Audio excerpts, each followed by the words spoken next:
Welcome to Comadres y Comics. Comadres y Comics is a podcast hosted by 3 Latina women. We highlight the Latinx presence in the comic book industry as creators, characters, and fans. Join us as we talk chisme, comics, fandom, and beer. Welcome to San Diego Comic-Con 2025. Party people, thank you for making it over. This is Building Authenticity and Changing Culture with Comics. I'm Kristen Parraz, and I am very excited, as I've said, to be the moderator for this panel this year. I'm the co-creator and a co-host for the podcast Comadres y Comics, and that is a podcast that highlights the Latinx representation in the comic book industry as creators, characters, and fans. You can find us for free on any major streaming platform. And next year, we will be celebrating our 10th anniversary. We have over 250 episodes that you can listen to. We also have a YouTube that you can come and watch us in all of our unshowered glory sometimes, in our pajamas. You can watch us do our episodes. I also co-owned Heidi Ho Comics in Santa Monica for 10 years, and at the time, Heidi Ho had the honor of being the oldest operating local comic shop in Los Angeles County. Currently, my husband and I are working on reopening a shop in Santa Monica that will be Santa Monica Comics Company, so keep an eye out for that. Today's panel brings together creators who are using comics to challenge stereotypes, center marginalized voices, and inspire cultural change. Through personal storytelling, historical narratives, and bold new characters, these panelists show how authenticity on the page can lead to real impact off the page. Join us for a conversation today about identity, representation, and the power of comics to transform culture. So I'm just gonna go down the line and introduce all of our panelists. We have today with us Asia Simone. Asia is an artist who brings vibrant energy and thoughtful representation to beloved franchises like Moon Girl, Devil Dinosaur, Wreck and Roll, and Adventure Time. With a background in both indie and mainstream comics, Asia expertly infuses her own cultural perspective and authentic voice into worlds that fans already love. Her work pushes the boundaries of traditional narratives by creating space for diverse characters and stories, helping to reshape the culture of comics towards greater inclusivity and creative freedom. Welcome, Asia. Next, we have Sonia Saturday. Sonia is a cartoonist and satirist known for her candid, humorous, and often poignant comics, including The Greatest Thing You've Ever Seen in Your Life. She tackles themes of identity, queerness, subculture, and personal vulnerability with unflinching honesty and sharp wit. Sonia's storytelling blends raw, emotional truths with biting humor, creating work that breaks down cultural taboos and reclaims space for messy, imperfect human experiences. Her comics invite readers to embrace complexity and find humor in life's awkward moments. Welcome, Sonia. And next, we have Omar Morales. Omar is the creator of Major Tomas, a science fiction comic that blends Latino culture with thrilling genre storytelling. Omar's work uniquely fuses cultural authenticity with expansive world building, transporting Latino narratives beyond traditional settings and into the realms of space and fantasy. His stories challenge stereotypes by placing Latino identities at the center of high-concept sci-fi adventures. With dynamic art and layered storytelling, Omar invites readers to envision futures where Latino culture thrives and evolves in new imaginative ways. Welcome, Omar.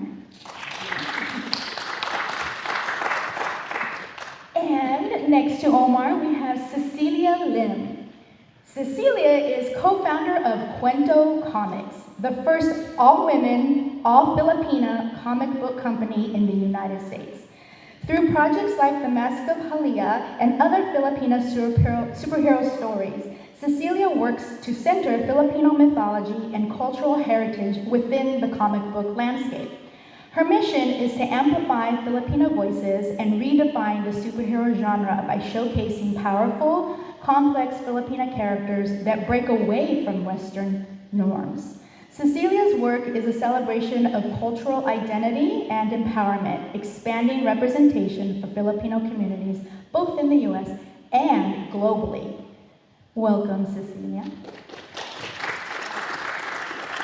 And although Henry isn't here, I'll go ahead and give him an introduction. We can clap for him and make him feel singled out when he walks in. Henry Barajas is an acclaimed writer and storyteller whose work has centered on cultural and political histories. His graphic memoir, La Voz de Mayo, Tata Rambo, honors his grandfather's pivotal role in indigenous activism and community empowerment in Tucson, Arizona. He is also the author of the graphic biography Historias de Resistencia Dolores Huerta, which brings the legacy of the legendary labor leader to life through a vivid, accessible medium. And just as a side note, it's free and accessible online if you're interested. Everyone can read that book for free. Henry's other notable work includes Dete Pachuco, which will be coming out, I believe, later this year. And that's a bold exploration of Chicano identity and culture. In 2022, he made history. He made history as the first Latino writer of the long-running daily comic strip Gil Thorpe, where he brings contemporary social issues and diverse representation to a new generation of readers. Through all of his projects, Henry remains committed to telling stories that empower communities and reshape the cultural narrative. So we will welcome Henry when he comes in. So again, thank you all for being here today. I want to just jump right in, and I want to start by asking a question that I want to hear from all the panelists regarding what do you feel about the industry and how they see authenticity? Do you think that they genuinely see it as a driver of cultural change? Or do you think that it's just another trend or box that they're checking off? Kind of just like, yeah, we have this and we don't have to think about it anymore. So Asia, what do you think about that? I think there's a genuine interest in the industry, but I don't think the industry is always interested in doing it in a way that is authentic in and of itself. I've spoken to a lot of editors and creators, and I do think there's a push for different stories, for more stories, but then you'll see things where like, a company, also, excuse me, crying, this is just my makeup, I'm doing a lot right now. But you'll see like companies hire people who can't relate to the stories they're writing, or right. You'll hear about edits that are asked for that are not, interested in like nuanced understanding of what it's like for minorities in all sense of the word, going through life in different ways, and there's a lot of struggle to understand what that's like, and sometimes there's this expectation that everyone else knows what's better than the people who want to write and make these stories, and the people who actually live through these things. So yeah, I do think there's a genuine interest, but I do think that what comes with, especially being in America and the history of America, there's a lot of, I'm being blunt, condescension and lack of appreciation for the creators, the diverse creators, and what we know to be true. Awesome, thank you, Sonia. Same question. So for me, that is not moving. Okay. So like my experience with like mainstream industry work is, I mean, I really haven't done a lot of mainstream work. The most mainstream thing I did was this coloring book that I did for Simon & Schuster a few years back, and that was like a political coloring book. That was the 2020 Democratic presidential candidates coloring activity book, which was a sequel to my 2016 Republican presidential candidates coloring activity book. And neither of those really had anything to do with like my personal experience as like a queer trans person. And so like, most of my experience with like seeing like queer and trans representation, especially trans representation in like mainstream comics, is I'll start reading a comic and I'll be like, oh, suddenly there's like a trans character, and then like, oh, that's pretty cool. It doesn't really sound like me at all. It doesn't sound anything like me, and then suddenly like, oh, now the character's dead. And that kind of just happens over and over again, and that's usually where I check out. And so, I mean, honestly, I would love to write something mainstream from my perspective, but I don't know. Like, I don't know if there's like the people who make those decisions are really interested in my perspective. Like, I'm not gonna just assume they are. I don't know. I guess I could try more. I tend to not. No, understandable, 100%, yeah. I tend to not even try to put my stuff in front of mainstream publishers, like telling like a trans story. And the times that I've been to like conferences where there are like trans comic book writers, and they'll say things like, so I've got this trans character in there, but being trans it's not really about them being trans. It's like, that's just like part of them, and it doesn't really come up a lot. It's like they want to excuse it. Like, they're trans, but don't worry about it. It's not a big deal, and we're not going to talk about it so much. And so, I guess my answer is no. No. Yeah, valid.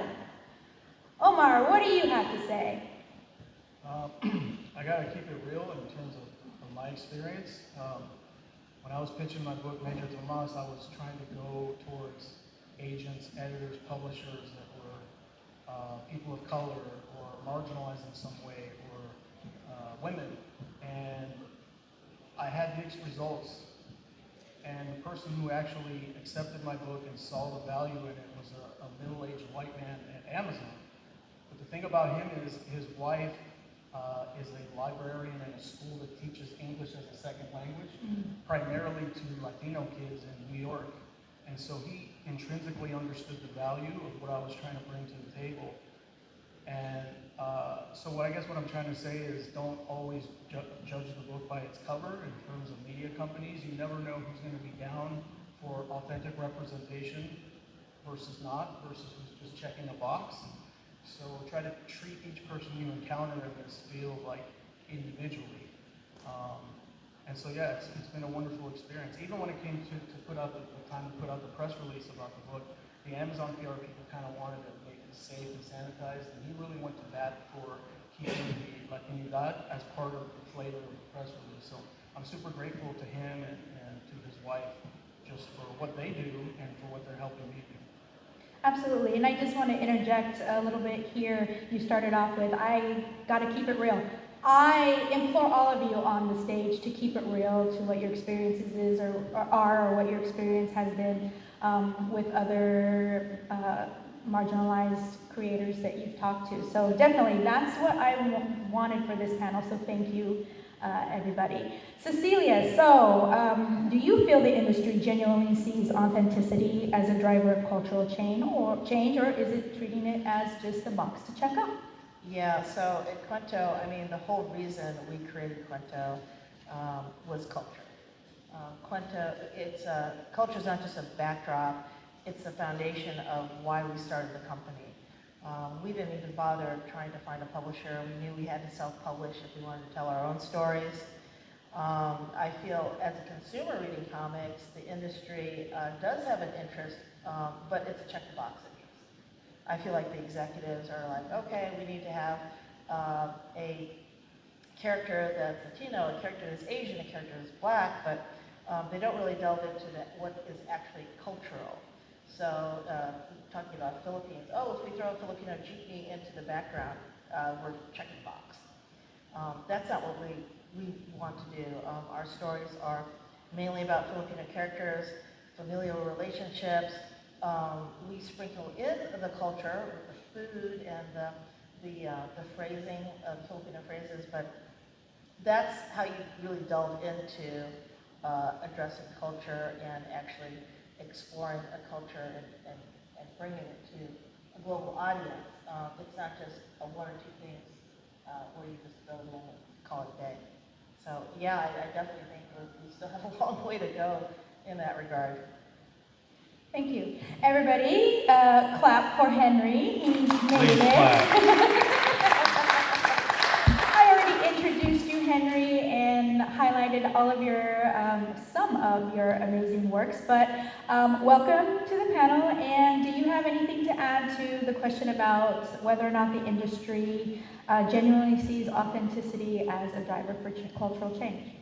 I come from a different point of view where I've worked behind the scenes. I was at Top Cow Productions for 6 years. I was at Oni Press for a year. I am friends with a lot of people in the industry, so I know it's really hard for folks like us to find where we fit in, but I also know there's people in some of these places, like you said, Omar, that find value in some of the people. You know, some of people like us. My dear friend and landlord is a editor at DC Comics, and she's trans, and she has won a GLAAD award, and is like always trying to find, you know, trans and LGBTQIA+, and then I know that whole editorial team that is constantly putting out a annual graphic novel or an annual collection of stories that comes out in June, and yeah, we would like to see that more than once a year. But you know, I think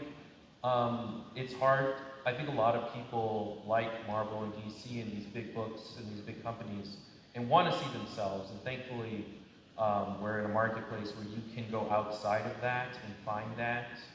And so yes, sometimes there's a box to be checked, like Death to Pachuco, my new comic book series at Top Cow Productions, mainly sells erotica, and there is no box for Latino stories, or this is just a place where I got to fit in and tell my story. So I feel very lucky in that respect to know that it's not always black and white, but it feels that way.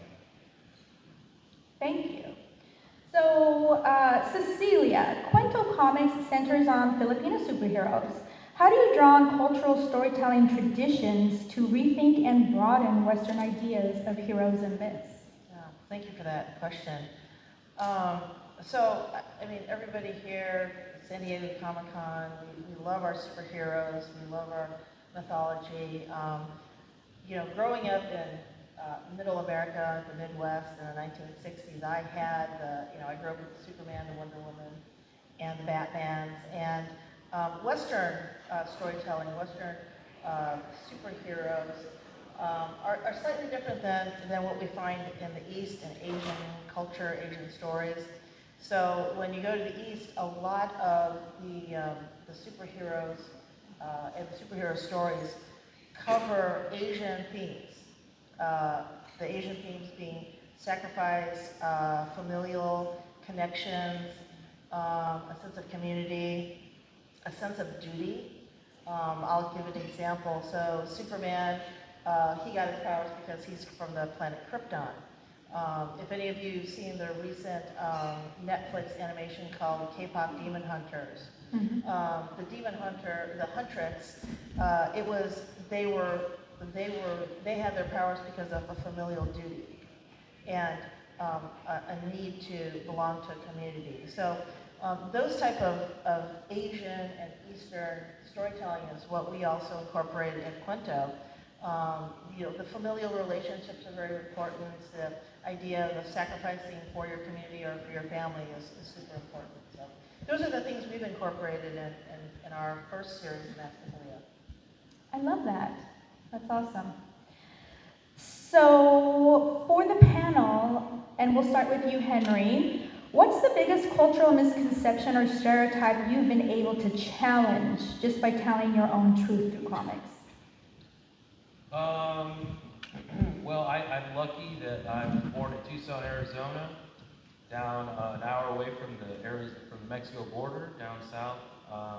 So my dad's side is Mexican from Juarez, and my mother's side is indigenous to the Sonoran Desert, Native American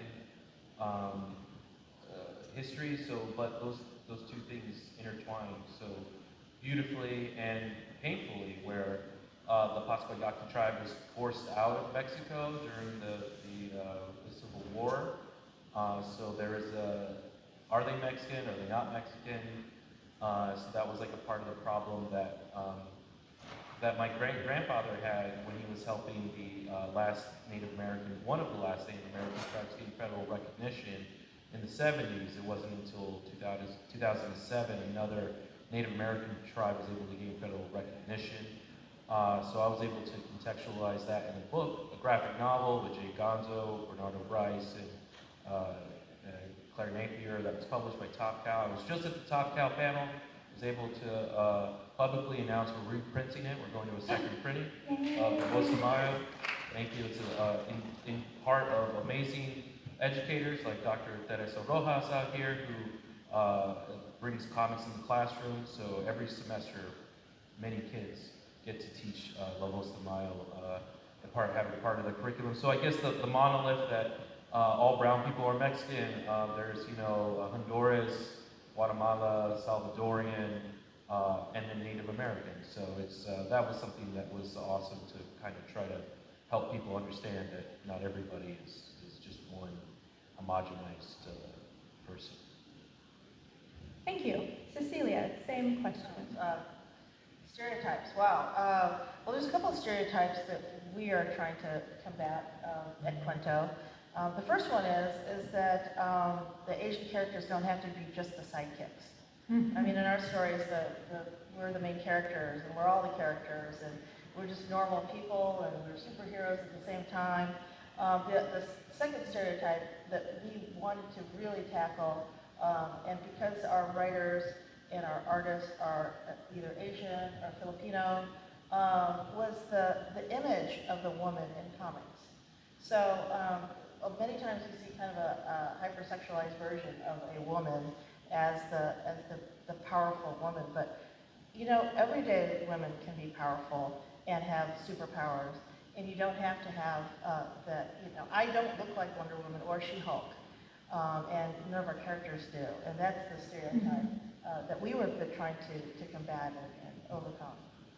Because we want young women to read our stories and see themselves as potential superheroes as well. Absolutely. Thank you. Omar, stereotypes or misconceptions that you have challenged with your work? I want to start with a shout out also to Dr. Teresa Rojas. I actually wore her badge last year and snuck into the and was able to land my first major publishing contract wearing her name on my chest. That's a secret that is going to stay in this room. She's mad. So with Major Tomas, I really wanted to, right off the bat on page 1 of the book, list out the names of real Latino astronauts, real Latino engineers, flight directors. I've seen movies and TV shows where the Latinos in NASA were just like janitors or like, groundskeepers. And not that there's anything wrong with those jobs, but there's nothing wrong with a brown person aspiring to a position of quote unquote American hero, like an astronaut or a pilot or a doctor or a lawyer. And I wanted people to understand that Major Tomas is not just science fiction BS, where I'm creating this world where Latinos can be participants in NASA, that it's based on actual history going back for decades, and that brown people can be whatever they choose to be, whether they were naturalized here or they immigrated here. There's a wonderful story about a lady from, I think it's Colombia, who came here, cleaned houses to put herself through the University of Florida, and she became a flight director at NASA. There's another lady who came from Mexico. She worked at McDonald's, and she recently, in the last 2 or 3 years, was the first Mexican-born woman to go into space. So these are real things that I'm writing about. It's not fiction. Of course, I'm making it grandiose with aliens and robots and stuff to make it fun and interesting, but it's based in reality. And so if even just one person understands that after reading my book, then I think I've done my job. Thank you. Sonia, stereotypes and misconceptions. If you've been following my work for a while, because I started doing my first comic strip in 2000, and that was like years before I came out or even knew what was up with me. I didn't realize I was trans until 2015, and But so my earliest strips, it was all through like different characters making jokes about gender and sex and that sort of thing, but it was all just characters and me working out my own issues through that. So I wasn't trying to challenge anything other than myself.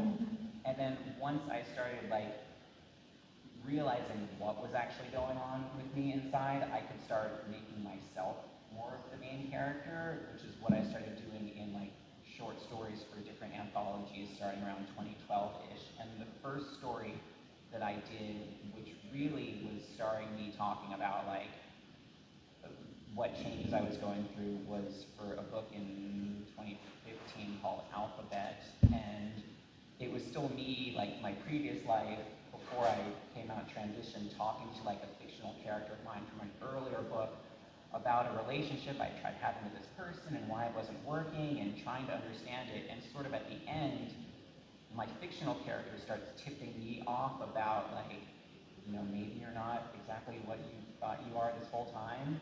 And then so from then on, like all of my stories that I do for different books kind of build on each other. So rather than like trying to like challenge stereotypes, I'm working it out in real time through my stories for whatever readership I have Right. wants to come along, you know? So, and all up to like my current comic strip, greatest thing you've ever seen in your life. It all stars me, and it's not all real time. It's like stories from my past that kind of relate to who I am now, things that have been in my head for a long time that I've wanted to figure out, and now I'm making sense of everything. So, you know, I'm challenging myself for what I think about myself and being honest with my audience, like this is what I'm going through now. Thank you. Asia. Yes. So I want to talk about this from two parts of one, talking about Moon Girl and Double Dinosaur, and then just two talking about like my own personal work. So when I first got contacted for Moon Girl, I was over the moon. One, I have to say, I have to admit, unfortunately, that I didn't know Moon Girl until I got the job. But once I started reading into her and you know, consuming comics and getting to know her, I was so ecstatic that I got to see a Black girl who was celebrated for her intelligence and her strength and her confidence and her confusion, and that not be something that goes against her. And you know, I'm all about positive representation, especially as someone who mostly illustrates. I combat stereotypes through my drawing and through how I represent characters. And so how that shows up in my personal work, I find that a lot of people do not know how to perceive Black people outside of struggle and pain. And I find that very sad and unfortunate, especially considering that Black children should be able to dream of joy. And it's really hard to do that when you don't see your people experiencing joy. And I said this in a different panel, but this is more just about representation at all. But when I was younger, I was like a chronic daydreamer where like I couldn't even stop myself. I was just in a daydream. And I would think about all these stories, but all my stories had white people in it, because I could not imagine Black people in my stories, because that's all I saw on TV. And so, you know, as I grow as an artist and as I continue to draw what I do in my art is show Black girls who are resting in femininity or masculinity without that being something that's, you know, gone against them. And the same thing for Black boys being able to rest in femininity or masculinity, whether it's how they dress, whether it's how they speak, and just being in positions where their story ends in joy, just like everyone else or a lot of other people get to have, but we don't really get to see Black people experiencing joy in a lot of our media, and that's my biggest inspiration for drawing. Thank you so much for that. That's awesome. Yes, that deserves an applause. So, Omar, you touched upon this a little bit in your answer to this previous question, but I want to ask you more specifically. With Major Tomas, you've built a space epic with Latino roots. How did you use the sci-fi genre to explore Latino identity, specifically in a fresh, unexpected way? So in the first third of the book, we see Tomas as a boy and then as like a teenager. And it's a very earthly type of experience. He works on a farm. He doesn't have all the opportunity in the world, but he finds a way to get past the kind of socioeconomic oppression that he faces in his daily life. in Central California as a farmhand. And then when he gets lost in space and he encounters, aliens and robots and whatnot, he experienced the same type of capitalism and socio-economic oppression. So it's like a mirror reflecting back to his Latin identity and experience on Earth, and then that's also mirrored back out in space. So it's like the two themes are kind of talking to each other between Act 1 and Act 2. And that's kind of how I used science fiction and these bombastic kind of fantastical elements to subconsciously tell a story about, these things can happen anywhere, and who you are is who you are. And so when he has to dig deep and transform himself and go on his hero's journey, he goes back to some cultural and very heartfelt lessons from his mom, who has passed away. Her voice and the lessons she taught him are echoing in his mind, and that gives him the ánimo, the ganas to go for it and to save himself and to try to find a way back to Earth. So that's how I did it, and I had a ton of fun doing it. I'm not gonna lie, I'm one of the criers in our podcast. I'm about tearing up right now, recalling the scenes of Tomas recalling his mom's words. It is so touching and heartfelt. And when we talked about it on the podcast, we all were in tears. So if weeks later it's still affecting you, you guys all know that you should go read this book. And it's available on Comixology. So. I'll give you a little secret later about how you can get it for free today. Yay. So I want to direct this question to those of you who are working with bigger publishers as I wipe away my tear. Have you ever had to push back against stereotypes or industry expectations to keep your story authentic? And I'll start with you, Asia. I will say maybe not so directly, only because so far the most visible, story I've done with, Black people is Moon Girl. And so there was only two things I would say, which is, it wasn't even pushing, I just kind of added it. I said this before, but Moon Girl, there was a panel where Moon Girl was like in bed waking up and she didn't have a bonnet. And I was like, no. So I just drew it in and didn't even ask, and that just went through. Nothing great. And then another, this is like, again, not necessarily, I think it is actually related to culture, and specifically like Black culture, but I would say more on the East. You don't see it over here, but I was designing characters for the book, and I drew some of the girls in like skinny jeans, and someone made a comment like, "Who wears skinny jeans anymore?" And I was like, we do in the East Coast, so thank you. And I don't quite remember what happened with that, but I was like, I'm not changing that. So yeah. I don't know what to tell you, but that's pretty much it. I haven't done as much yet. So, yeah. Cool. I'm going to jump down to Henry. Do you have any experiences where you kind of had to push back against people, either editors or somebody who was trying to keep your story from being the authentic story you wanted to tell? No.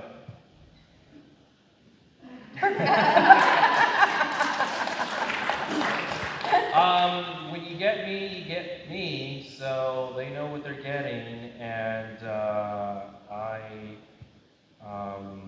I'm very lucky that I get to tell the stories that I wanted to tell with Green Hornet and Miss Fury that came out earlier this year. Unfortunately, with all the mess of the distribution channels that are happening, the trade paperback has been pushed out. I got to work with Alex Segura, and we got to tell I know it's not always like you don't want the brown guy to be the bad guy, but it's okay for the brown guy to be the bad guy sometimes. And we could be bad guys, we could be bad men, girls, and whatever in between, non-binary and LGBTQIA+. So we got to do that with Gil Thorpe. It's a comic strip I write that's syndicated Monday through Saturday through Tribune Content Agency. I've introduced a trans kid, I've introduced non-binary kids, introduced Mexicans and everybody. And with Batman, I got to tell one Batman story. I'm sure I'll never do it again, but got to introduce a Mexican-American character that runs Gotham City's Museum of Art. And I wrote a COVID comic that had the Avengers where they couldn't touch or talk about the COVID shot, but they get to eat pupusas, and I'm pretty sure that's the only time you'll ever see the Avengers eat pupusas. So I'm very lucky in the respect that I'm with Dr. Pachuco. I'm telling a story about the 1942 Zoot Suit riots that happened, and in no way, shape, or form has Top Cow tried to water it down or have any kind of editorial influence. So this all falls on me on whether people respond to it or not. So I do live in a very special time where I don't have to meet that resistance, and I can tell the stories I want to tell. So I'm very fortunate and lucky. Thank you.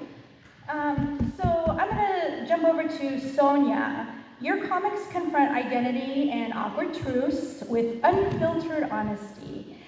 Do you see that vulnerability as a way to challenge cultural taboos and expand who's allowed to be fully seen and heard in cultural narratives?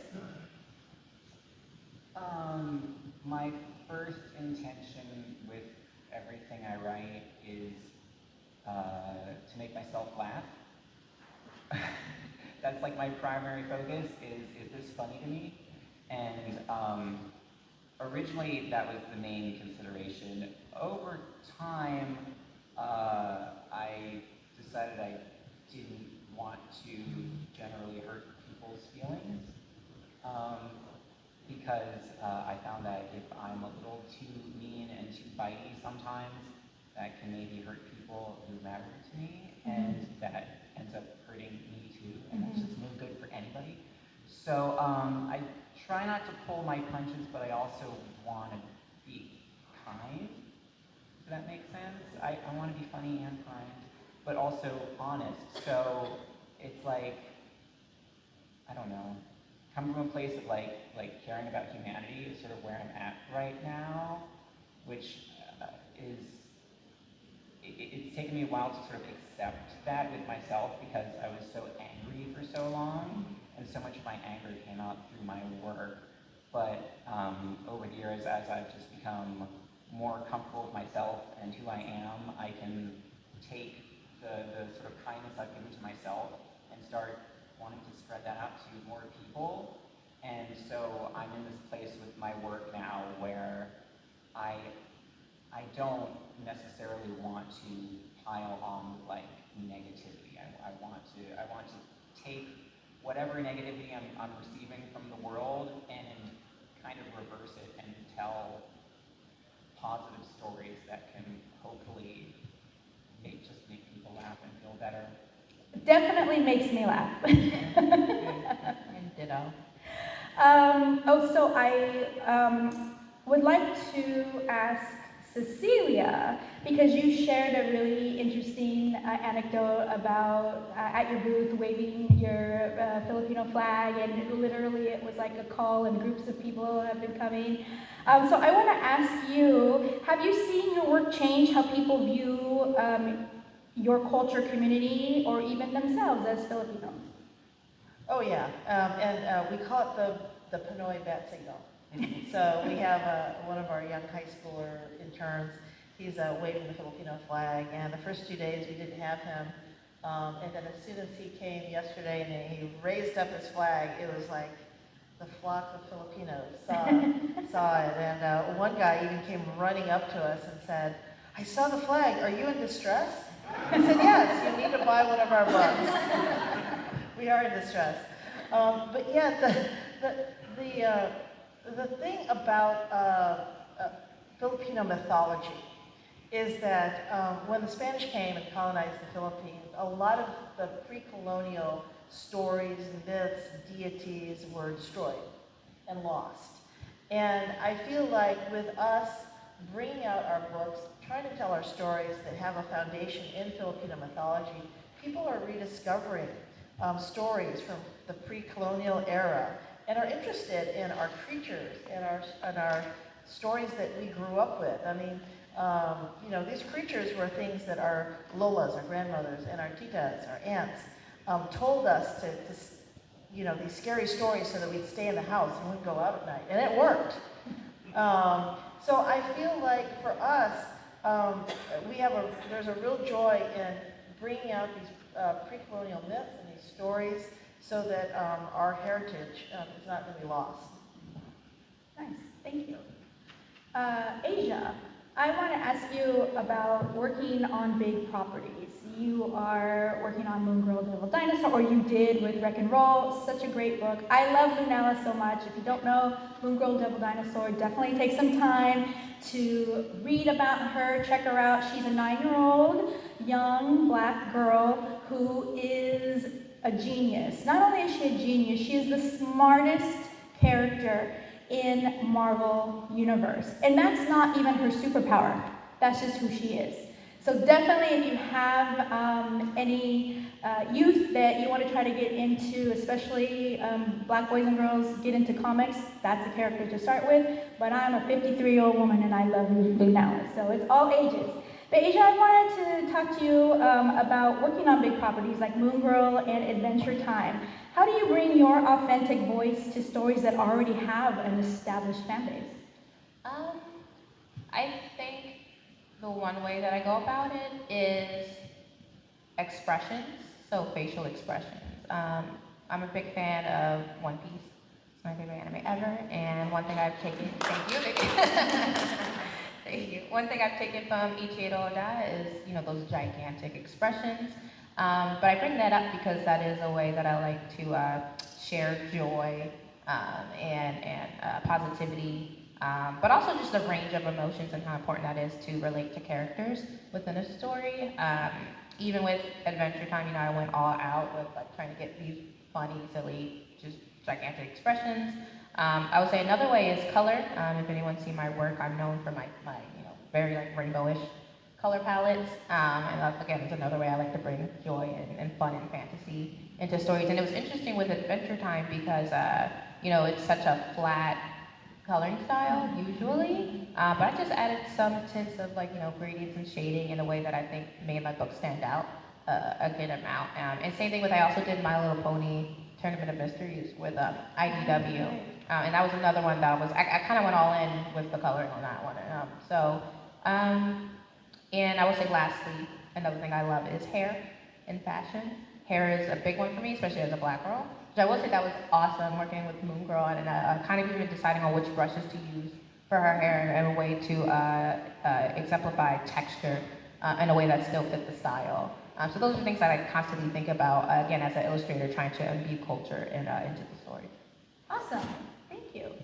I got the 10-minute warning, and we do still have a couple of questions, but I wanted to see if there's anybody in the audience that had any questions. You can feel free to approach the microphone there in the middle, ask any of the panelists any questions. I know sometimes I'm at a panel and I get frustrated because they never get to questions, so.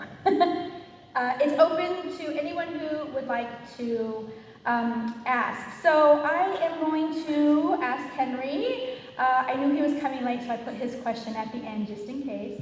With La Voz de Mayo, Tata Rambo, and your graphic biography of Dolores Huerta, you're writing vital stories that honor indigenous, Chicano, and labor rights histories. How do you see that kind of authentic storytelling reshaping the cultural record and empowering those communities? Yeah, we're seeing more and more people using the comic book medium as a way to engage these dense historical moments. And I think for me, Art Spiegelman's Mouse was a huge inspiration as a child. That's the feeling I wanted to give back through La Voz de Mayo.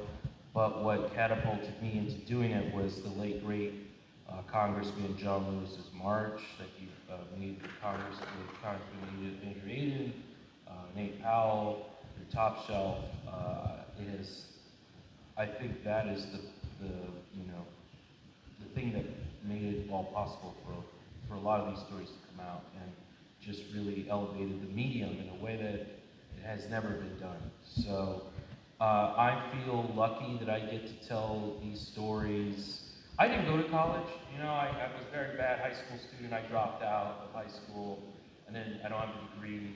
But I feel like comics is my degree, and every comic that I write about a historical person is like, for me, my dissertation, I don't know what the hell a dissertation is. stories. So I just assume that like the marriage of picture and words and the collaboration that I get to have with these incredible storytellers like Louis Chen, we did Loris Huerta, but to tell the Loris Huerta story, you had to also tell the migrant farm worker story.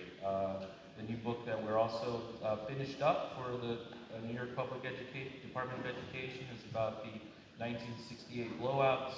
And to tell that story, you have to tell the story of Sal Castro. So I feel very lucky to do what I do, to tell the stories I tell, and it's nice to see other people be able to have those opportunities. Like you were at the Eisers last night, graphic memoirs, there's so many new stories from all points of the world, and it's obvious that comics has a grasp on how to tell those stories. Thank you. So, I see a gentleman coming to the microphone.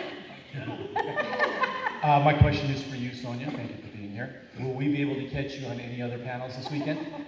Oh, thank you for that question, unnamed sir. Yeah, you can see me, and I think you'll be there tomorrow at 11 a.m.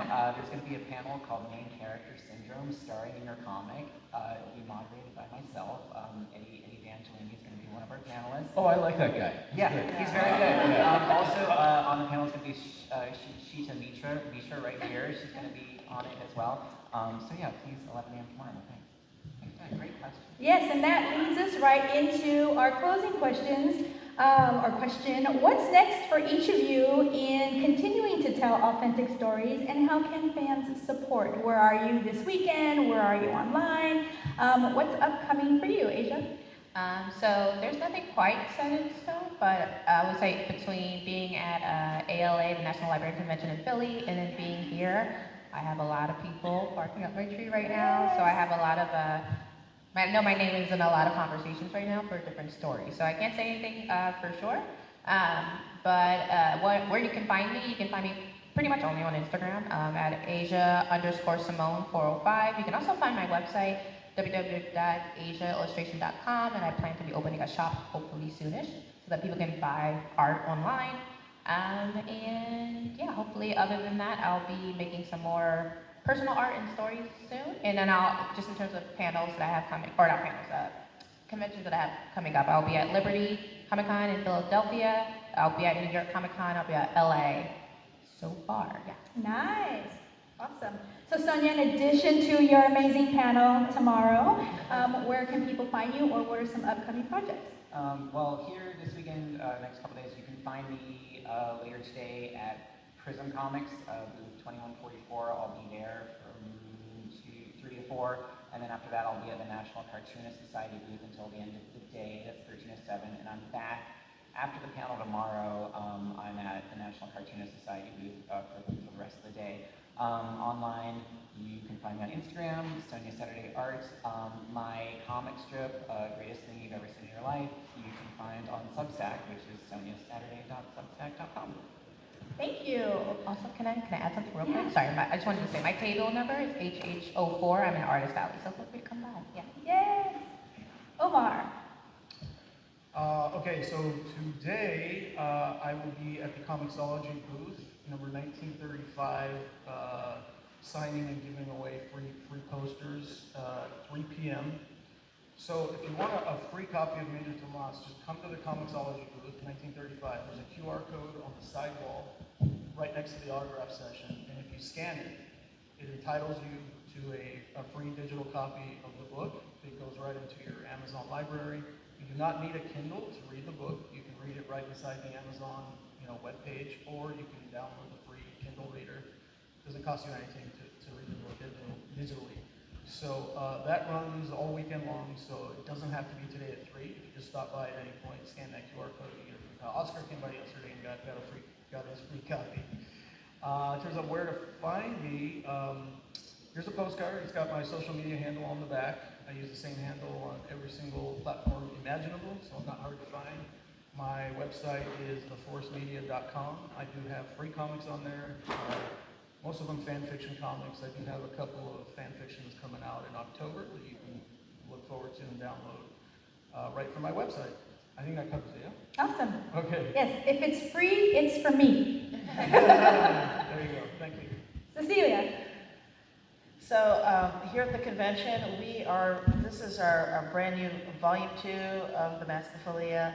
It's actually issues 6 through 10. Our first volume came out last year, issues 1 through 5.